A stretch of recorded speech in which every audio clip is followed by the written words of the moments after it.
మన చెట్టుకి కాయలు కాయాలి, కొమ్మలు కాయాలి. Praise the Lord. ఎప్పుడైతే అలా కాస్తుందో ఆ చెట్టు నీడలోకి కొంతమంది సేద తీరటానికి వస్తారు.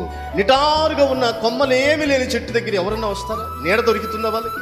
తాడి చెట్టు దగ్గరికి వెళ్ళు, దాని దగ్గర సమృద్ధి కలిగిన నీడ దొరికిద్దా? లేదు. యాప చెట్టు దగ్గరికి వెళ్ళు, సమృద్ధి కలిగినటువంటి నీడ దాని ద్వారా దొరుకుతుంది. స్తోత్రం చెప్పండి గట్టిగా. అనేకమైన పిచ్చుకలకు నివాసము దొరుకుతుంది అక్కడ.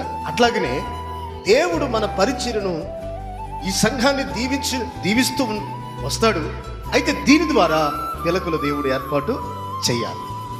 అలా ఏర్పాటు అవ్వాలంటే ఏం చేయాలి అనంటే సంఘములో ఉన్నటువంటి బిడ్డలు సపోర్ట్గా, లేకపోతే సహాయం చేసేవారిగా, ప్రోత్సాహపరిచేవారిగా వెళ్ళగలిగితే మీరు తప్పక వెళ్ళండి, వెళ్ళలేకపోతే వెళ్ళే వారిని పంపండి.